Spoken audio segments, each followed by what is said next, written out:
No, no buzz. A Just Bees book club. Today is Stephen King's Carrie, a book I read the first like 20 pages of yesterday and then the rest today. It's, what is it, like 180 pages? Yeah, 191 pages in this edition specifically. Um, Short book, a very quick read. King's first book. I had never read it before. I have read The Dark Tower like three times all the way through, and very little else of Stephen King's work, actually, which is, a particular approach, I guess. I keep thinking about rereading The Dark Tower because I really like it. Anyway, I have very little to say about this because uh, frankly, I read it because I saw it on the shelf and I was like, I wonder if maybe, most of the bookstore I work at's horror section is just Stephen King, and I've been listening to Just King things for like a while now. And what if I just like kind of piecemeal went through it in publication order like they do over on Just King things? Hey, shout out Just King things. Shout out the whole Range Touch Network. I've already shouted them out once on my episode on the Elusive Shift, where I still can't remember if I fucked that up and said that Austin Walker was on the episode about the elusive shift. If I did, that's not true. He's on the episode about the book about the forge. It has an impenetrable title. Um, uh, but yeah, they did a much better job over on Game Study Buddies talking about the elusive shift than I have done here. They did a much better job than I will do right now talking about Carrie. Carrie is Stephen King's first book. It's about a young girl who has been bullied for most of her life, both in school and um, by her deeply religious mother, um, who it turns out has telekinetic powers that are genetically um, are a genetically recessive trait, according to this novel. Um, there's also some like vague references to her cerebrum and cerebellum being um, slightly different based on the autopsy report, um, which one thing I want to say is that I quite liked about this book is that it is a pro spoilers book. It basically immediately tells you not exactly what's going to happen, but like it gives you the broad plot beats over the course of the first 20 pages. So even if you had never, seen Brian De Palma's pretty excellent movie, despite the fact that I think Brian De Palma's kind of a piece of shit, um, or the 2013 remake that I really liked when I saw it in 2013, or just the general cultural osmosis of Carrie's whole deal. Uh, Even without any of that osmosis, if you read the first 20 pages of this book, you know what's happening at the end of this book. Maybe not in the particulars, which is a thing I was fascinated while reading this to think of the way that it is not just a page turner. Because if you're watching this, you're a B, obviously, and so you grew up at a certain time period in which uh, you know, the young adult boom was just starting. Let's say we're getting Animorphs as discussed earlier on this channel. We are getting in late elementary through high school years the Harry Potter trilogy, as discussed on Fuck J.K. Rowling.com. I don't know if that's a website. That's probably a website. I just said that out loud. Wow, bad joke. Uh, but and in the subsequent, two generations or two decades, not generations, decades, um, the page turner has become a thing. I think mostly associated with the young adult writing style, the way of really hyper fixating on um,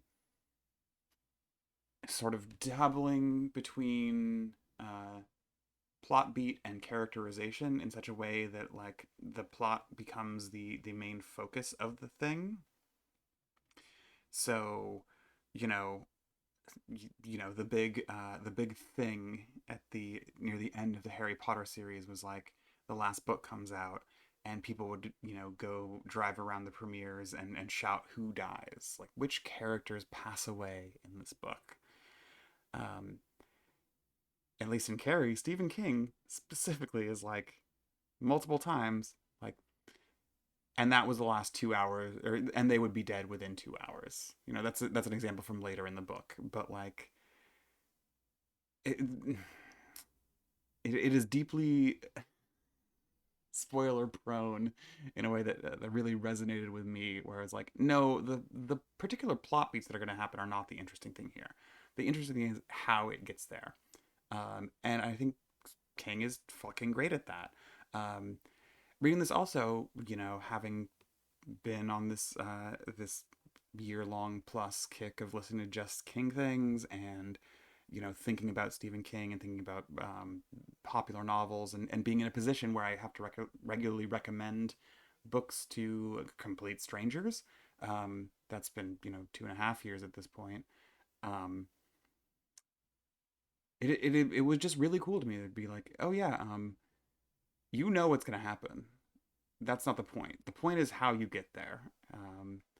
And how King gets there is through, famously, a bunch of weird, like, newspaper clippings and a tell all memoir that repeatedly shows up throughout, and um, all intercut with first person, or third person, sometimes close third, sometimes semi omniscient third, never completely omniscient third, narration, that is also cut in with parentheticals that interrupt particular sentences, not just paragraphs, but like sentences. Sometimes sentences as short as like Chris and long parenthetical that like completely takes you out of what is happening, and then at the end of that parenthetical, new paragraph, Billy. Period. Like, it could be cutting up a sentence as short as like, that's probably not exactly it would be like Chris and parenthetical Billy ran. That's not a direct quote, but like, uh, and that parenthetical is sometimes, I wanted to say intrusive thoughts, but I don't think that's actually a really useful frame of reference for it at this point. For I think what King was going for, or for just generally thinking about the novel. But there's a repeated use, especially in when it's like close third on Carrie, of her thoughts sort of bubbling through in these parentheticals that gets paid off sort of obliquely by the end, where you're getting a bunch of this like official uh, testaments from people who survived the incident where Carrie gets invited to prom by Tommy something or other, uh, who is Sue Snell's boyfriend, and they go to prom. They get voted prom king and queen. Chris Harmgarden, I think, is something like that. Hamgarden. Uh, and her boyfriend Billy dump pig's blood all over them while they're sitting in their thing. It triggers uh, this PTSD response of the intense bullying she's experienced, that we first see with her getting tampons thrown at her when she's having her first period, even though she's a senior in high school. She being Carrie, obviously, here. Uh, and she then proceeds to use her telekinetic powers to lock everyone in the gym, burn the whole place down, and then burn most of the house down, kill her mom, kill Chris, and die. That's the book. Um,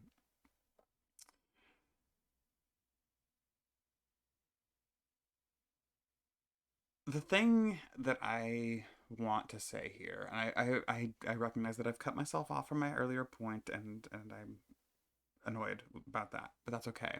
The thing that I want to say is that because this is a Just Bees book club, and I've been more adamant recently about saying that if you're not a bee, you should not be watching this, because only bees can watch this. Because if you're watching this, you're a bee. Um, but I haven't really been adamant about why that matters. And I think there's a sort of diaristic aspect to this. And so the thing I want to say is like number one, go subscribe, go subscribe to Just King Things.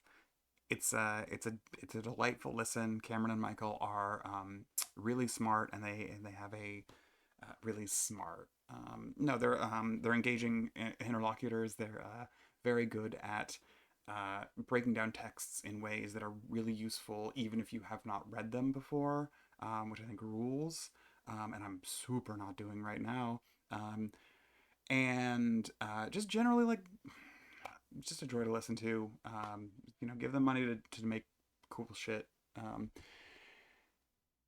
this, on the other hand, the diaristic component, on the off chance, at some point in the future, and this thing still exists, and I want to reread Carrie for a more specific purpose.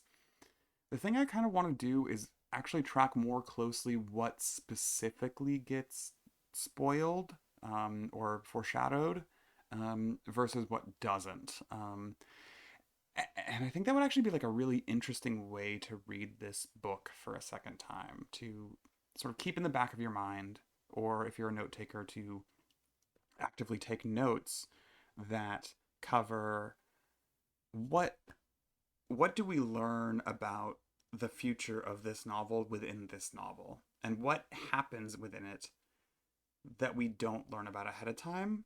Um, because I suspect that would be a really rich vein to tap in this book specifically. Um, and that's it. That's the point, I guess. Is I suspect that would be very interesting to do.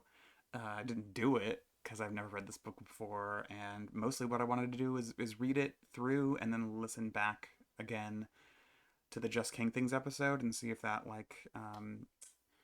colored my perception of the episode at all. If I'm like halfway through it on my re-listen right now as I record this, so I don't have anything specific to say, but I'm like very curious if reading the book changes my appreciation of the episode, or dampens it or enhances it. So that's what I'm gonna go do now. That's what I'm gonna go do now. Is just finish listening to that podcast because it's way more interesting than what I'm doing right now. Um, uh, and also reading Carrie was more interesting than I'm doing right now. So it's a good book. It's a really fucked. It's a really really fucked book, and it's pretty good. Hey, I know I say this every time, but thanks for not watching.